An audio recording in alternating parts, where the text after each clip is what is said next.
From JBS Studios in Greater New York, this is the JBS News Update with Teisha Bader. I'm Teisha Bader with the JBS News Update for Thursday, May the 11th, 2023.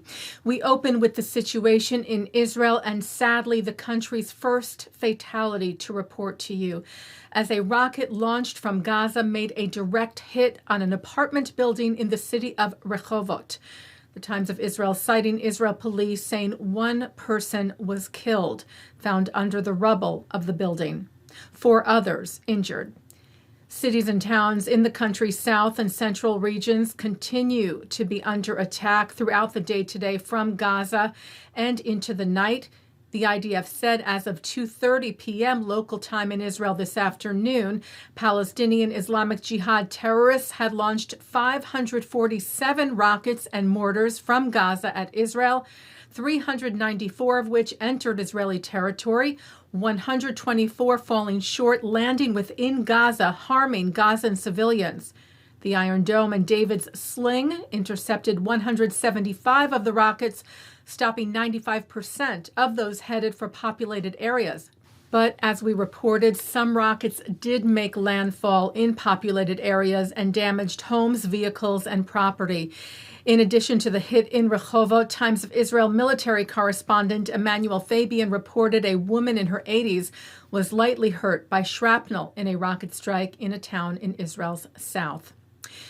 The IDF, meanwhile, in response, hit Palestinian Islamic Jihad terror targets in Gaza throughout the day, publishing videos of those strikes, including video of one airstrike that was canceled by an Israeli Air Force pilot against terrorists in Gaza because of the presence of children near the target.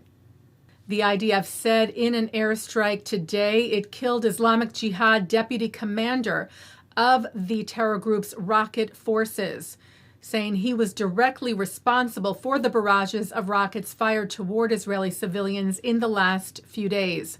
IDF spokesperson Rear Admiral Daniel Hagarai told the Times of Israel that the IDF had been watching the deputy commander for 2 days before targeting him, saying we were waiting for him to be separated from the family he used as a human shield.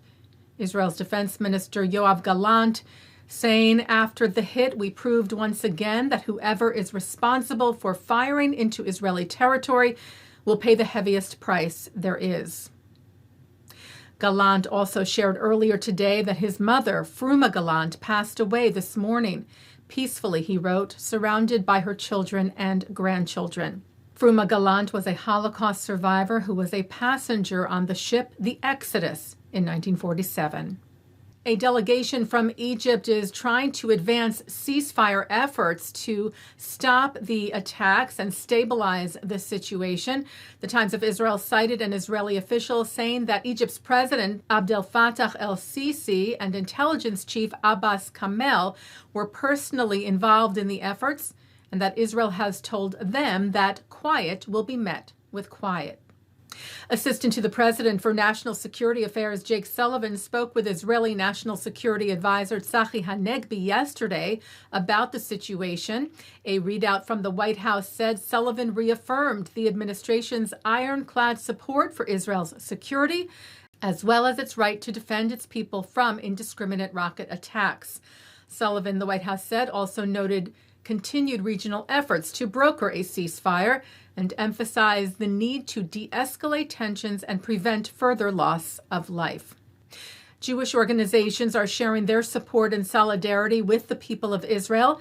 Chairman of the Jewish Agency, Major General in Reserve Doron Almog, today visited Israeli towns along the Gaza border to support those impacted by the rocket fire and delivered immediate assistance, the agency said, from its fund for victims of terror.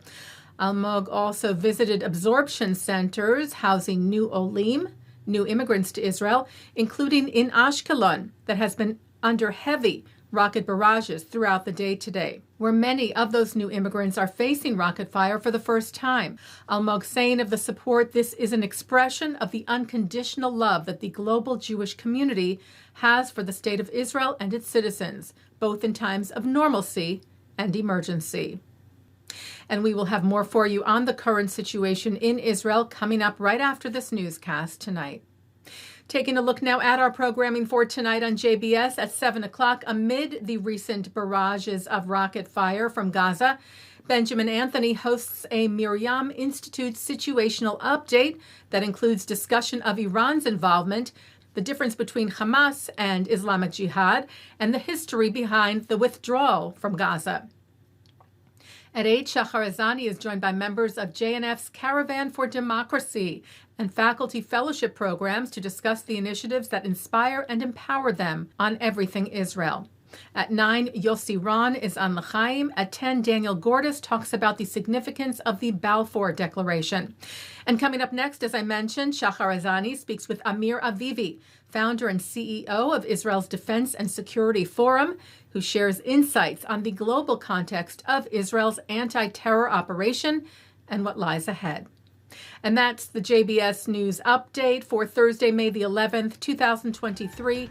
I'm Teisha Bader. Stay healthy, stay well.